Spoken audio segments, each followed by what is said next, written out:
From ashes to light.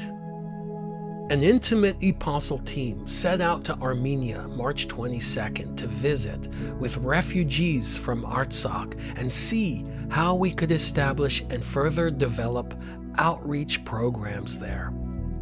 When we arrived in Yerevan, it felt like the land itself was holding its breath, quiet, ancient, and waiting. In a city where every stone tells a story, we were welcomed into a week that would carry us through the heart of Armenia, its pain, its hope, and above all, its people. Our first visit was to the Down Syndrome Center, where the smallest gestures felt like miracles. A toddler learning to walk, a child learning to chew, simple things that most of us take for granted were here, celebrated with patience and joy.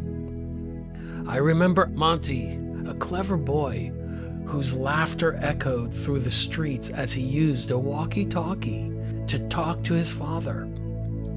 He taught us something we didn't expect, that communication isn't always about words, it's about connection. That joy is resilient and children always find a way to shine.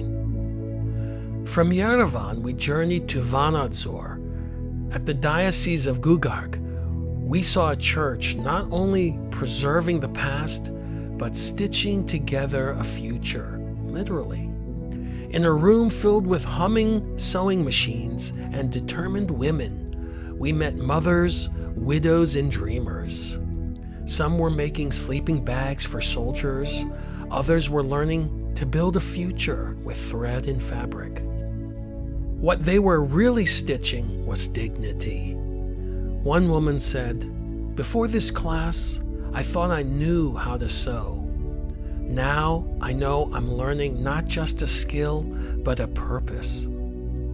The program, initiated by Epostle, has become more than technical training. It's a movement of healing. It empowers women who once thought their age, their trauma, or their past defined them. Now they are breaking cycles. They are no longer just wives or sisters. They are creators. One woman shared that for the first time, she is doing something just for herself. Her self-care was knitting alone at night while the world slept. And in that quiet act, she reclaimed something sacred, herself. In Vanadzor's Children's Center, I saw kids who have lost so much, still chasing dreams, painting visions, learning English, weaving carpets dyed with the colors of nature. These children don't just create art, they process trauma with each brushstroke, each knot of thread. Their fingers are small, but their courage is vast. They reminded me, hope is a discipline, not just a feeling.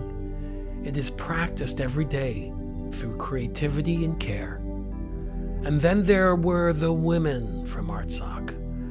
No words fully capture the heaviness in that room. These women, nurses, teachers, chemists, they had fled with their children and their memories, only to find their professions left behind with their homes. Their new passports now say Azerbaijan for a birthplace. Their grief was not distant. It was palpable, raw. One said, listening to them is like hearing our grandparents speak of 1915. We often say never again, but here we felt the echo of genocide repeating, silent to the world, yet screaming in the hearts of our people. Still, even here in the midst of displacement and pain, there was the seed of something more, resilience.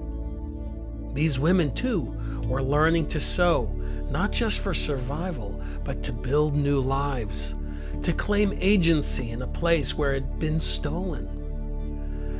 At the Soldiers' Rehabilitation Facility in Yerevan, we saw the aftermath of war written on bodies, scars, limbs lost, and souls relearning how to walk. We also saw Rebirth, machines helping with balance, salt rooms cleansing lungs, psychological healing alongside physical. They are not just recovering, they are rebuilding. One doctor told us, we give them the tools to rise again. And isn't that what Armenia has always done? We met with the youth groups dreaming of futures in science, art, therapy, and we heard Gala's voice tremble as she recounted fleeing from Baku to Artsakh and now from Artsakh again. She said, when you hate, there is nothing to create. Yet here she was, still creating, still hoping, still showing up. Our journey ended with the children of the Bird's Nest program, orphans of war, cared for by the love and vision of women who refused to let grief be the last word. In their drawings, they expressed pain. In their words, they shared dreams to be scientists, teachers, artists, healers. This journey to Armenia was not easy, but it was sacred.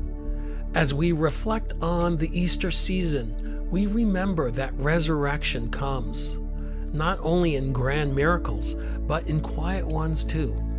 In a child's first step, in a widow's first smile, in a refugee's first breath of safety, in the rebirth of identity after it has been stripped away. From the ashes of genocide and the sorrow of displacement, our people rise. Again and again, we rise. Like Christ risen from the tomb, Armenia rises with wounds visible, but love undefeated. And just like the stone rolled away from the tomb, we are called to move the barriers that keep us from seeing each other fully. This isn't just a story of suffering. It's a story of resurrection, of light breaking through stone, of a nation held together not by borders, but by love, creativity, and courage. Let us carry this light forward. Let us tell their stories, and let us too become witnesses of the resurrection. The time is now to transcend fear with courage, so that we may become expressions of love. From ashes to light, we rise.